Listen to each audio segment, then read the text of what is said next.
so that we will have this saved. Welcome everyone to the March 8th Kiwanis Club hybrid meeting. So we have a group of people here in person, and we have a group of people joining us online, and we want to welcome those who are joining us online. Hopefully you have gotten to get your lunch. The members that are here are eating, and so we're going to begin with an invocation. So if everyone will join me in prayer, I'd appreciate that. Okay. Heavenly Father, we are so thankful for the opportunity to gather today, both in person and in the virtual world. We have missed the fellowship of our club, and we are grateful that we are slowly emerging from this very difficult year. We mourn for the members we have lost since we last met, and we pray for everyone in our nation who has lost so much this year. We pray for your guidance as we navigate our way through meeting again in a safe and productive way. Please guide and direct our club, its leaders, and our actions. May we be challenged to give our best always, and may we be assured that your presence is with us. Bless our fellowship today, and bless this food to the nourishment of our bodies. Amen. Now we'll say our Pledge of Allegiance. I pledge allegiance to the flag of the United States of America, and to the republic for which it stands, one nation, under God, indivisible, with liberty and justice for all. Okay, thank you. I just want to remind everyone that we're having our first ever virtual interclub meeting with the Indianapolis Kiwanis Club. That will be our next meeting on March 22nd. I want to make sure everyone knows that that meeting will be entirely virtual because we didn't want to have any technology hiccups when we're trying to host another club. Tom Robertson has agreed to share a brief history of our club at this special meeting, and we are planning a program on the Masters Tournament in Augusta National, where Lowell Dorn and Ward Clayton will be speaking. Please encourage all the members of our club to attend this meeting so that we have a good showing as we host the Indianapolis Club. Just so you know, they're working on an Indianapolis 500 program to share with us and invite us to attend. At this time, I'd like to ask Sue Parr, the president and CEO of the Augusta Metro Chamber of Commerce, to come up, and she's going to speak with us briefly on the special elections for SPLOST, which will be March 16th. Thank you so much. Good afternoon, everyone. It's really nice to be here. I appreciate the opportunity to share a few words with you about SPLOST 8. The Augusta Metro Chamber of Commerce has over 1,200 businesses and organizations that are members within the region, 800 of which are located in Augusta-Richmond County. In December, our board of directors took a look at the SPLOST 8 package as approved by the commission and decided that this is a very important referendum, and so we have endorsed it. So since then, I have been on the circuit talking to organizations like yours about the merits of SPLOST 8 and why we should continue with the current penny sales tax.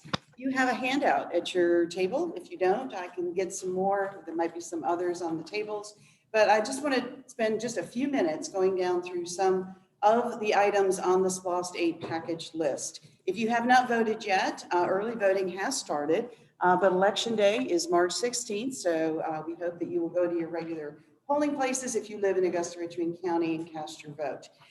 This SPLOST referendum is a renewal of a current penny sales tax. This is not a new sales tax. This is a renewal of the current penny sales tax that you are currently paying. On the back side of the brochure, I just want to take you down through some of the really important projects. I think that this SPLOST referendum strikes a great balance between investments that will keep our community safe and continuing to invest in the infrastructure and the meat and potatoes that we all look for SPLOST referendums to do for us as residents of Augusta-Richmond County, but also has a nice sprinkling of new projects that I think are important for economic development and of course will keep our community growing.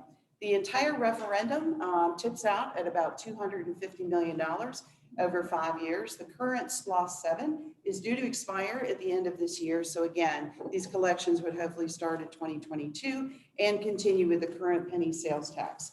You can see that there's investment categories along the left-hand side of the sheet. Besides the city of Blythe and Hepzibah, which are separate funding for those two cities, There are 5 categories, including economic development, government facilities, infrastructure, quality of life, and public safety. This brochure does not have all 46 projects on it. You can view those projects by going to AugustaMetroChamber.com and click on the link that will take you to the SPLOST list, or you could go to the City of Augusta website as well. And I would like to mention that there are a number of organizations that are helping the Chamber get out the word to make sure that people are aware of the referendum and cast their vote. And that would be the Augusta Metro Chamber, the Downtown Development Authority, the Economic Development Authority, Augusta Tomorrow, and I know Brian is a member of the club, the Augusta Sports Council. So investments that will keep our community safe. We all see the sheriff's vehicles. You might even see town cars still rolling around Augusta if you see sheriff's vehicles. So we need to make an investment in continuing to invest in our sheriff's department in the form of vehicles. If you have been on Tobacco Road and seen the correctional facility that is housed out there, that facility is over 60 years old. It's in dire need of renovation to keep the staff that work at that facility, as well as the people that are in that facility, safe. There is a new juvenile court facility on deck for $6 million. Something that the business community really considers important is road resurfacing and drainage and infrastructure. Do you know that it costs about $200,000 to pave 1 mile of road in a subdivision? It's very expensive. It's 400 miles for a 2-lane road. And of course, Augusta Richmond County has over 1,100 center line miles. So that's a lot of road to take care of. So from the business community's perspective, it's really important that we make sure that we are reinvesting funds for our road surfacing. We also have traffic operations and safety improvements, and of course, blight mitigation is another opportunity for the county to continue to be able to tear down a lot of the properties that have lived their lives and make them available for potential new development. On the projects that will keep our community growing side, we've got, I hope you've had a presentation. It might be an idea for your club to have the folks from the James Brown Arena Coliseum Authority come in and do a presentation on the James Brown Arena. That will receive a $25 million allocation, which will go towards design and architectural services that are needed for ultimately that facility to be opened up in 2024. There's a new water park seed money designated for the South Augusta part of our county. Number of parks and tennis facilities and other things in our community will receive much needed upgrades. Our economic development industrial site park out on 56 will receive an allocation of $12 million. We also have to repay the bond debt for the Cyber Center parking deck that was built to accommodate the new Georgia Cyber Center buildings off of Reynolds Street. So that debt will be retired with part of this SPLOST money, and Julian Smith Casino is another example of redevelopment and reinvestment in some of our parks and facilities. One thing to keep in mind, we did a survey, actually we commissioned a study by the University of Georgia 5 years ago to determine what part of sales tax revenues to Augusta Richmond County come from non-visitor spending. At that time, it was estimated that between 45 and 54% of the sales tax pennies that are collected in Augusta Richmond County are actually paid by people who don't even live in the county. So if you make that mental calculation, at least potentially 50% of the funding for these projects is really coming from people who don't even live here. And of course, they use the roads, they use the public safety services, they use a lot of the things that we have here in the county. So it's a very equitable way to pay for things like this. And of course, sales tax keeps our property taxes low, keeps other taxes low so that we can benefit from the sales tax revenues. So I'd be happy to answer any questions that you might have. I hope that gives you enough flavor and information to potentially support going out on March 16th and casting your vote. Yes, sir. How long is this report and how long is it previous? So consolidated governments like Augusta Richmond County have to collect sales tax until they have fully accumulated the sales tax that the projects are based on. So typically that's a 5-year period, but if sales tax revenues aren't what they should be, it could go longer. But typically it will be 5 years. Yes, sir. What's being done at this bill? I'm good. No, it's a renovation project. The building will be brought up to code. There's a lot of issues with it in terms of ADA compliance and just basic infrastructure with the building. I believe there's roof problems. So it's basically going to get, I think, $4.5 million renovation. Will it look like it does? I think they're going to keep the architectural integrity of the building very much the same. Again, I think this money is designed to bring the building up to where it should be, because it hasn't had any kind of investment for a very long time. Any other questions? Thank you again for the opportunity to come here and talk to you, and have a great meeting and lunch. Thank you.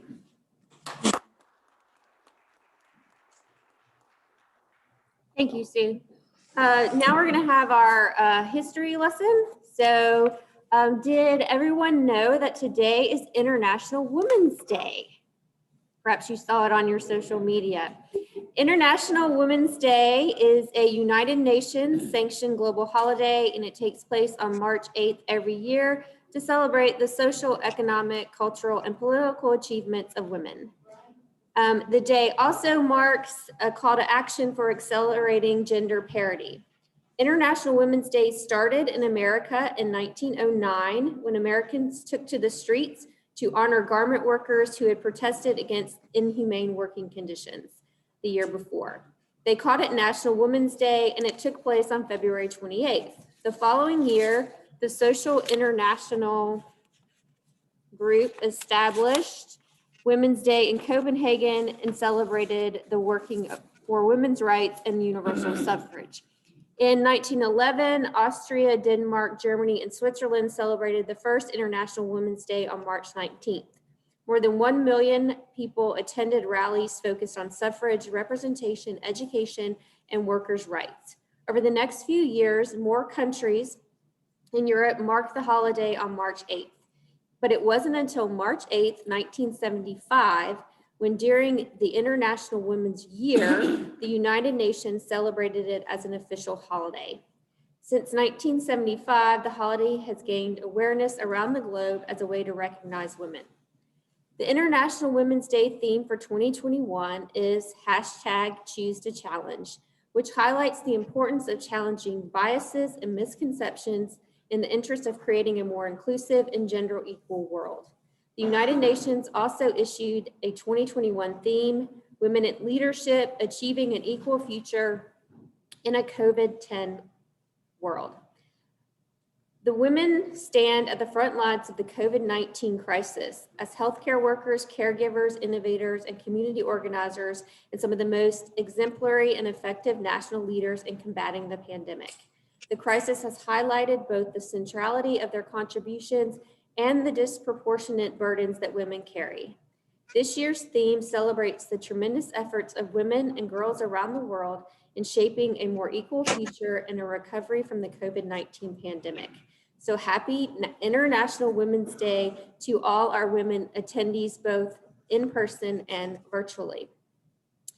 We are not going to be doing an attendance prize today because we still need to figure out how we're going to handle this hybrid format where we have, people in person and then people in the virtual world. And we're going to sort that out at our board meeting, which is coming up this Wednesday.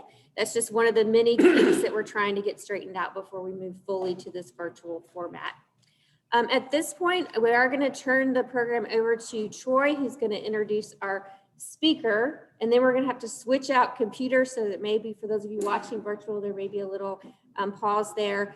When we move to the questions portion of the presentation, I'm going to ask that the members in the audience here, when you ask a question, April, if you don't mind, just sort of repeat back the question that was asked so that the people watching can know what that is. And then if you're watching, if you want to type your questions in the chat, I'll read them out, or if you want to raise your hand, I'll let you go to asking a question. So Troy, if you want to come up here, and then we'll work on switching out the computers. Good afternoon, everybody. Our speaker today is April Henry King. She's an Augusta native and a self-taught artist.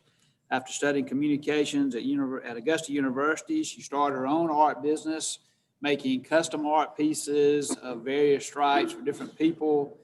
anything from a pet portrait to painting large murals downtown. In 2016, she was voted as runner-up for Metro's Best Visual Artist. And in 2020, the Miller Theater recognized her for her involvement with the revitalization of downtown. April is enthusiastic about her hometown and dedicated to helping Augusta evolve and flourish through color and community.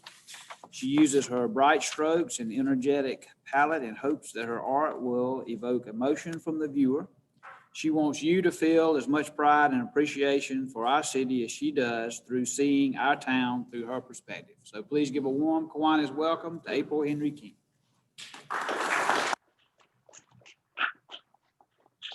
Okay, one more thing before we go, or go to our speaker.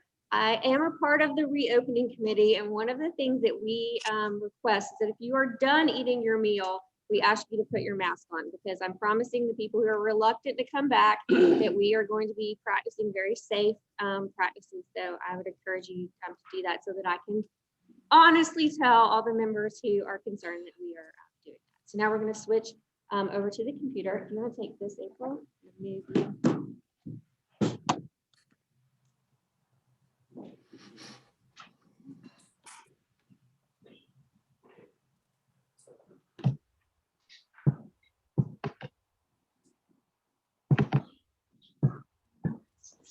Yeah, that's it. Hello, everybody. Can y'all hear me? Good? Okay. Some of the images didn't transfer over, so we're just gonna roll with it. And I know that I'm y'all's guinea pig today for the hybrid meeting. Thank you so much for letting me be here. I'm so excited to be here because I'm extroverted and introverted. And when last year, when everything happened, my introverted self was kind of excited because things got canceled and I didn't have to cancel them or think about canceling them. But then my extroverted self started really missing out. So I'm really excited to be here. I haven't really been in a group like this in a while. So I've already enjoyed my time here, just talking with people in the food line. So just thank you so much for having me here. I'm really excited. Okay. So today I'm going to talk to y'all about creating community through art. And let's see. Okay, so just a little bit about myself before we get started. My husband is an architect in town and he loves historic preservation. And we just recently bought a little 1938 cottage right around the corner. And so we spend our time renovating that. We love the character, but as you know, that takes a ton of work every single weekend keeping up with a 1938 cottage. Also, this is our little cat. We do not have children yet, but we consider him our son. And he showed up on our cottage doorstep one day and loved him to pieces. We named him Hampton Terrace King. His nickname is Hickory Ham or Hammy. So anyways, we named him after the Hampton Terrace Hotel because we love history so much. And as you know, that hotel burnt down here in North Augusta in, I think, 1904. A New Year's party fire occurred and it burnt down, but we named our sweet little Hammy after the Hampton Terrace here in North Augusta. Okay, so when my husband and I graduated, we decided that we wanted to move downtown Augusta and help out with the revitalization. We could have moved anywhere, but we really wanted to roll up our sleeves and do a lot for the community to make it better. We didn't want to just move somewhere where they were already having, downtowns that had a lot of events or a lot of revitalization already that had occurred. We wanted to be a part of it. So we very quickly started, as you can see here, I don't know if y'all are familiar with Pork Chop, the artist in town that does the Happy Robots, and Jason Craig, he does a lot of murals in town too. We very quickly got connected with them and started helping them do murals because we really wanted to be a part of adding to downtown. So we kind of became a duo. He's an architect and he does everything perfectly, and everything has to be to the inch perfectly. And I am, the artist. So I'm like, let's just throw it up there. It'll be great. I'm into color and design and all of that. So we very quickly made the perfect duo for doing murals around town. So you might have seen some of our murals. The first one is at Tax Layer in the break room. And the second one is at Southern Salad. And the third one you see here is at SRP Park. It's their mascot's wings. So you stand in front of it, so it's a little interactive there. This second image is not loading. I'm trying to remember which one that might have been. I think that one might be Edgar's above Broad. And the first one there is the Savannah River Company. Oh, there's Edgar's. And then the first image is inside of Savannah River Brewery. It's actually a mural that explains the history of the Savannah River, along with showing you the brewing process. And then the second image there is the awesome new rooftop spot, Edgar's above Broad. This is another one we did in Aiken. It is I Love You in 38 different languages.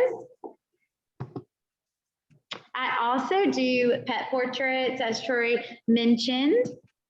I do family portraits and house portraits. And I also do live event painting. So I will go to your event, your gala, your wedding, whatever it may be, and I paint the scene in front of me. So I paint first dances, I paint the I do's, all of those type of things. Pretty fast. Yes, I do have to paint very, very fast, which I prefer. And these are some examples there. So as you can see, I really have learned to monetize being a full-time artist. And luckily my husband is super, super supportive. I've always had an entrepreneurial spirit, and he just really is so supportive. And I don't mean monetarily, I mean, just he's really there, and that really helps me do what I do because he really believes in it. So I also do Augusta icons as well. I do churches around town. You can see the Soul Bar there. I really will paint anything that people request. So today I want to talk to y'all, now that I kind of introduced myself, I want to talk to y'all about 2 ways that art can improve and create a connected community, because I saw in y'all's mission that y'all really care about connection and community.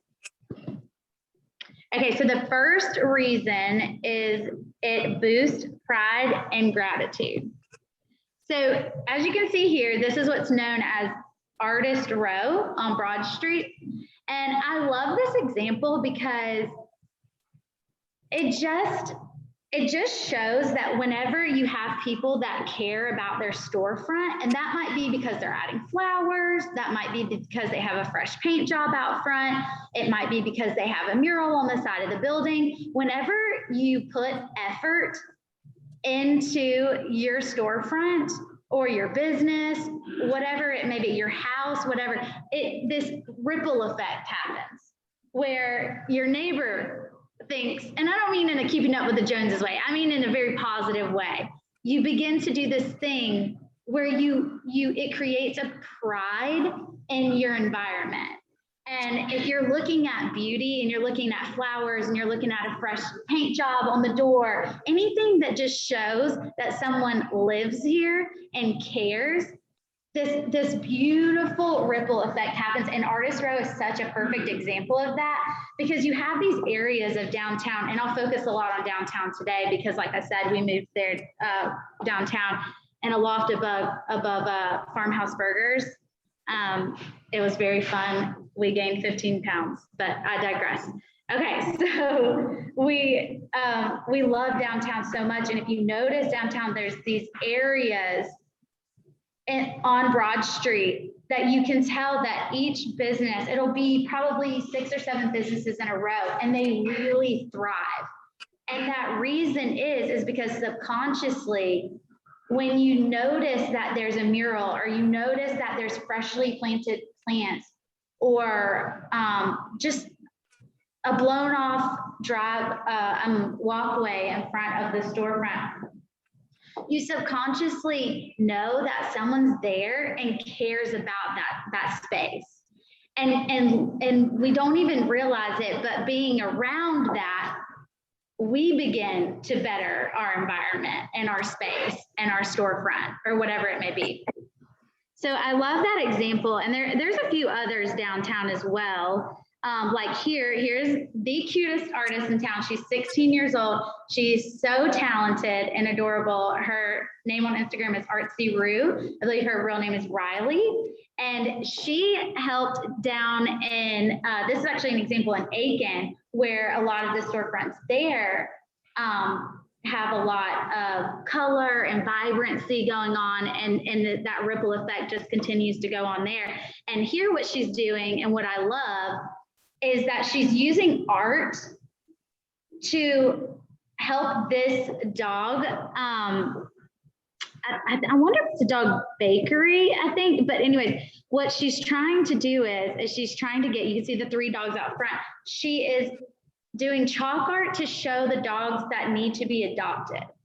So not only is the art drawing people in and saying we care about this space, these 3 dogs might get adopted, and then she's getting to show her work on the sidewalk. So a lot of things going on there that just make the perfect equation for community and gathering and pride in the community. Also, she did this downtown. I think it was First Friday. I don't know if y'all can see that well enough, or it kind of looks like the ground, the cement is breaking there. And so many people, as I watched that day, just gathered in that area. And they felt so much pride to be a part of an area where there was color and there was something. It just makes it feel like there's something happening. Someone's been here. Someone really, really cares about this area. And it seems like it's a real traffic driver. Yes. Oh, we will get to that. So another thing too is, like I said, it just excites people. So recently, this is where Stuart, they went to Edgar's Above Broad for coworker, was it one of the appreciation days, employee appreciation day. And then this is a mural that I did at Snowcap in North Augusta. And it just brings people just so much excitement. And I love to see these pictures as the artist, as someone that painted these murals. I love to just see people feel so excited in an area, and it's just paint, you know, but it does so much for psychologically too for people. In high school, I studied a lot about the psychology of color. And so it's a lot of the reasons why restaurants will use red because it makes you feel hungry, or hospitals will use blue because it feels calm and tranquil. I just love seeing emotion when I ride by, and people, it's funny because sometimes people don't know that I painted this mural, and I get to see people kind of like in the wild enjoying it. And it's just so lovely to see. So here again, this is another group just gathering. I mean, wherever there's art, people will come and they will gather. So another example of what I love to see is when art pairs with something else in the city that betters it. So Operation Clean City does these segments called Talkin' Trash. And they get a local celebrity or a local, like a leader, a public leader in town. And they're interviewing Jason Craig, another mural artist in town. And they just interview them and walk along Broad Street every Saturday morning and pick up trash. And I just love that they match they marry the two. So they're using cinematography and they make really cool kind of edgy videos. I think they're about 5 minutes long. And here also you can see in the background, it's kind of covered up a little bit in the first photo. They gather at the Happy mural that I was telling you about earlier, that Pork Chop did, the Happy robots that you probably see, the bright yellow ones around downtown. And so you have so many things happening here. You have the people meeting at what now is a landmark. People say, oh, meet me at the James Brown mural, meet me at the Happy mural. And then you have a group of people gathering to pick up trash to better the community. If you, I guess what I'm saying is whenever you are making an equation of how to connect, art has to be a part of it, because art, where there's art, people will gather. Okay, number 2, art promotes gathering, walkability, and economy. We talked a lot on the gathering. Let's talk about walkability and economy. Okay, so one of the things, well, I guess this goes into gathering, is West Dubuque, the gallery downtown. I don't know if y'all have ever seen it there. It's a couple down from Mellow Mushroom on Broad Street. They have events quarterly where they have an artist in the southeastern location that come in. And so each quarter there's something new there, and they have the most thought-provoking art exhibitions I've ever seen. I mean, they're just wild. They're very, very, very interesting. They curate a very good show every single time. So as you're walking downtown and you're popping into this mural, into this gallery, there's so many conversations to be had standing. So there's this image here of someone standing in front of the art. And it reminds me in movies where someone's standing in front of the art and then someone comes up and it's like, what do you see? You know, but that so happens in galleries. And I've actually made so many friendships just in the West Dubuque Gallery on Broad. Just popping in and seeing the new work of art that they have in and getting to know people and seeing what they think. Okay, let's move on to walkability. So one of the things I did when we moved to downtown Augusta was I noticed that people did not walk. They would get in their car and then go just one block just to the next block too. And I don't know if that was because there was a stigma on downtown too, of it being unsafe for a while, or if people were just lazy, or if they just didn't think that they could walk to the next place, but they were missing out on so much beauty and so much architecture along the way, because living there, we would walk, my husband and I would walk to dinner and back, and there were so many things that I had never noticed before because I was always in the car. So when we began doing murals, I also came up with an idea to get people to walk. And that was, I decided to make tiny doors and put them around. So it was called Adore Augusta. And they were called the Adorables. So as you can see here in the first picture, that's kind of the scale. So they were these tiny little doors that you could go and find around downtown. They were scattered all along Broad Street. And the best thing happened. People, grown adults, were going and trying to find these doors, and they were walking everywhere downtown. So I thought at first maybe their kids would get them, but it started being where the parents were dragging the kids to go find these doors. And then other artists were so excited about it that then artists started, this is a paper artist in town, she started adding to the doors. So this really beautiful artist, community of artists started happening. I started getting to know more artists. And most of all, people were so happy and they were trying to get down on the ground and find these tiny little doors. And along the way, they were going and popping in and getting a coffee. They were popping in and getting lunch. Another thing that has just happened is the mural, or is the sculpture tour.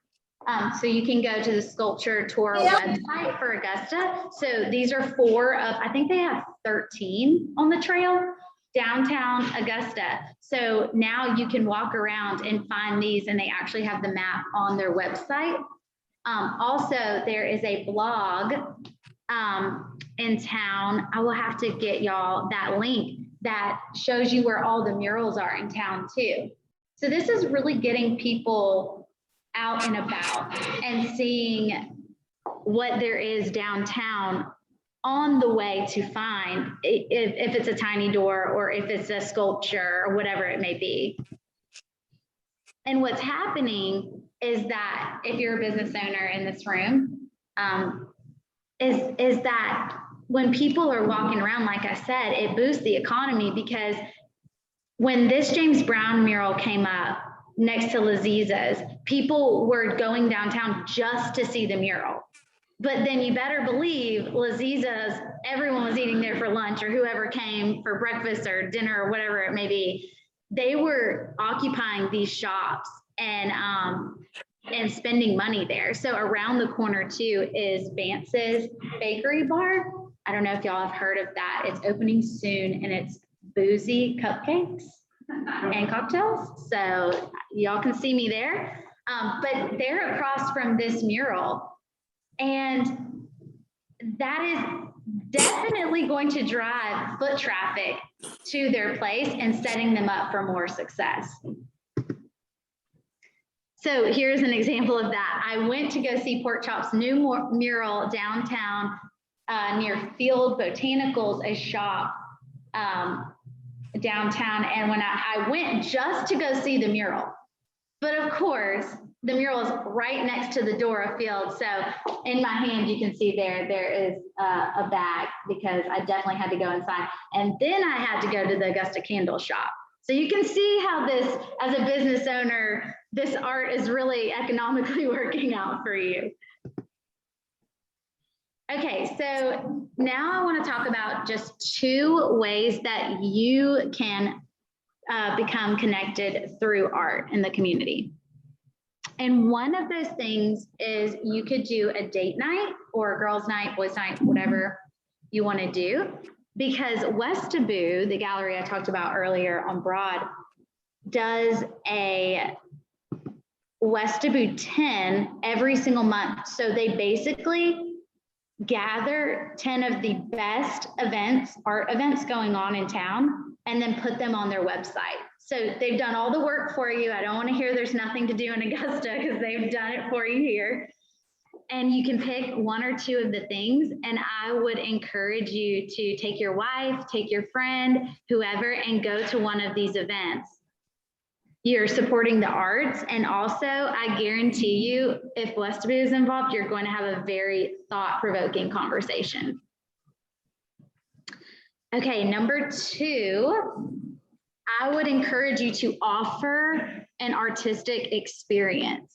So what I mean by that, is you can see here in these 2 examples, is that, so these are the wings that I did at SRP Park, and they are interactive in the way that when you're passing by, you can take a picture in front of them and you look like you have the wings on. But what's happening for your business, or in this case, a stadium, is that because that logo is there, because I paint that logo there too, you're getting free marketing.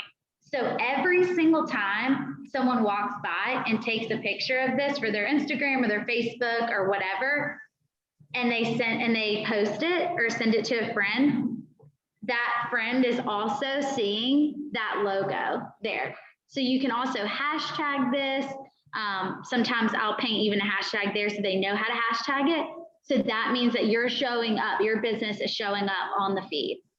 And the second picture here is just a pose that there was 3 dancing foods and that I did there. And so people like to pose like the mural there. Once again, just a way for people to want to interact with the mural, take a picture, you get free marketing.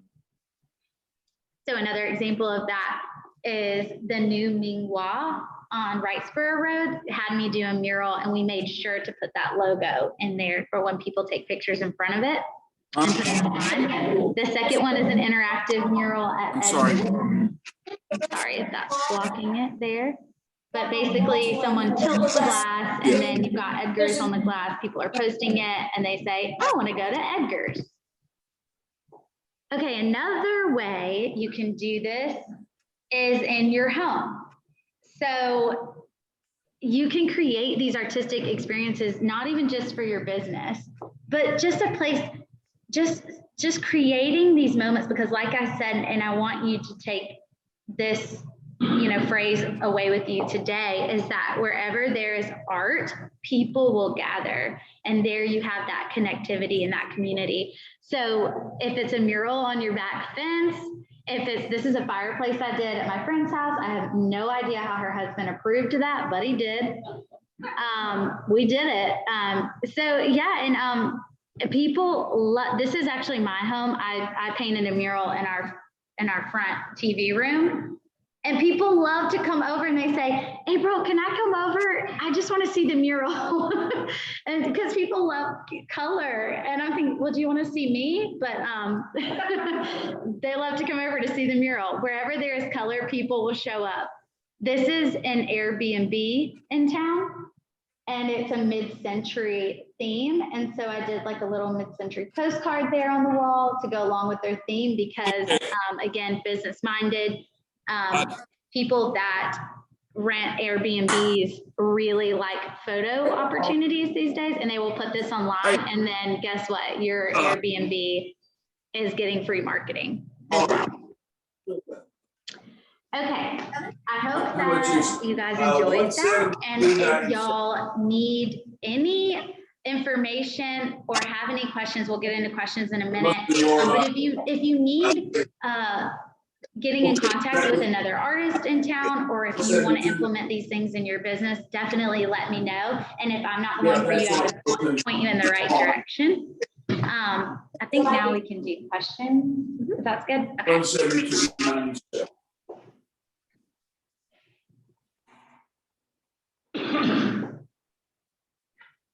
Yeah.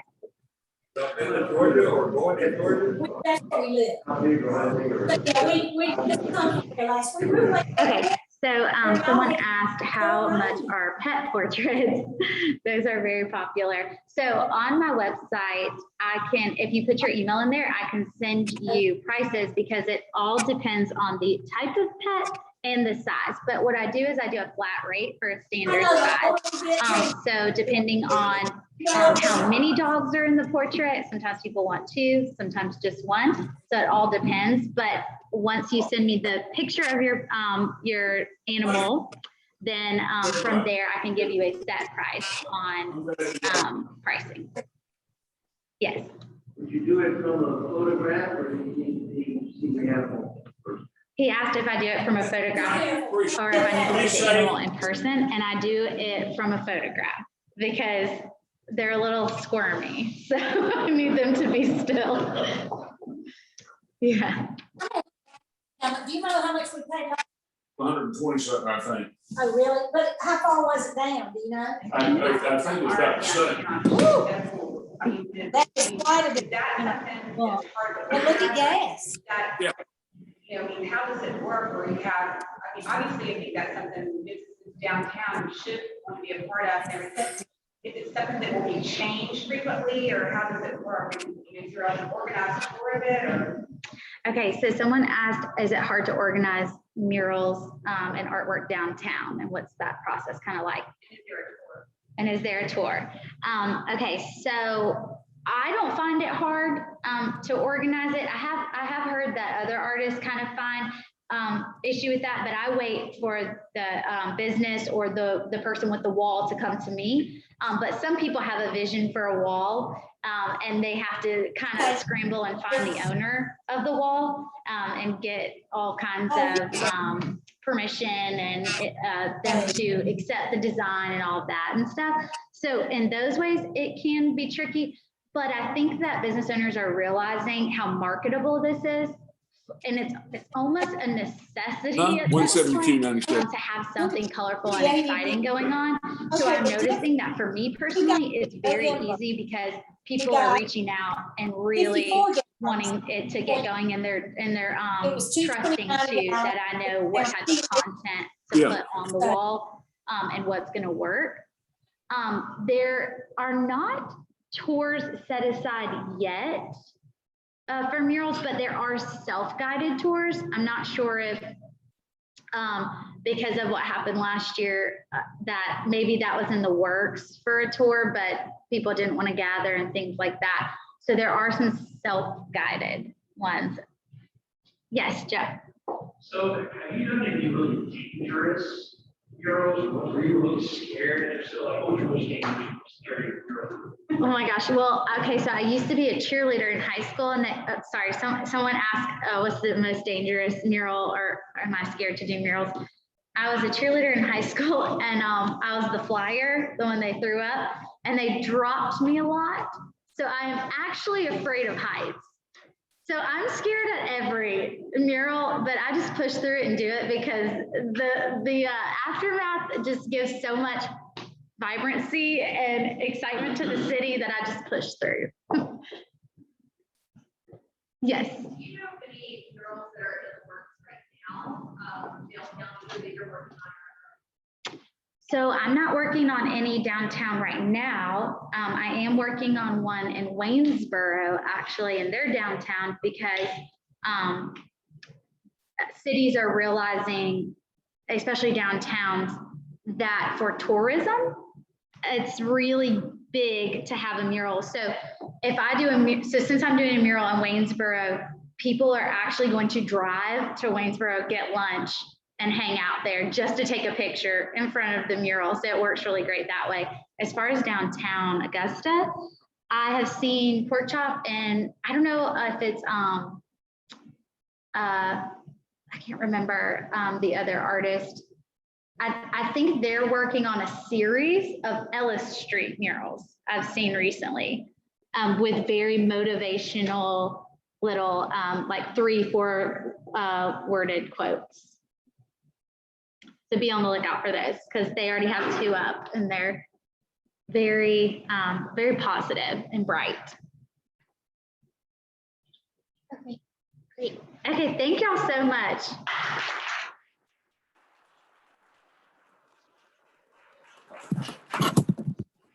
Okay, thank you. Sorry. Here, let me move this. Yeah. Thank you. We're still working through all of this. I want to thank everyone for coming, and particularly April for speaking. That was wonderful. We have a small gift for you, the Kiwanis Club official phone charger. So as you're traveling to Waynesboro, you can use that to make sure you stay connected. I want to remind everyone that our next meeting will be March 22nd. It is the interclub meeting with the Kiwanis Club of Minneapolis, and it will be offered entirely virtually. And then we plan to go back to this hybrid format starting the Monday after Masters, so that's April 12th. The speaker then will be Sean Frampton about Top Golf. So thanks to everyone who came today to try it out and be our sort of guinea pigs. We do have extra meals in the back. You'll see there's many box meals there. So if you want to take a meal home with you, or afternoon snack, or you just didn't get enough of the barbecue and cornbread and those delicious sweet potatoes, please feel free to take that with you. From Fat Man's, we want to thank them for catering and for our wonderful server who kept everything safe for us. Let's give him a round of applause. So, thank you, John. We really appreciate it. And I'm going to leave you with a quote for the week. I did not do a joke. I try, but instead I thought this was pretty appropriate for a lot of the conversations that we're having now, and then also with the of our presentation for today. This is a quote from Albert Einstein. A society's competitive advantage will not come from how well its schools teach the multiplication or periodic tables, but from how well they stimulate imagination and creativity. So that was pretty appropriate for everything. I want to thank April again and for giving multiple shout outs to Edgar's as well over abroad. And again, thanks to everyone for coming. I hope you had a good time. If you have feedback on the meeting, either the in-person meeting or for those of you who joined us virtually, please contact myself or Lowell. And the board will be meeting Wednesday to discuss everything in ways that we can improve. So everyone have a great week and be safe. Thank you for that, Georgia. Thank you.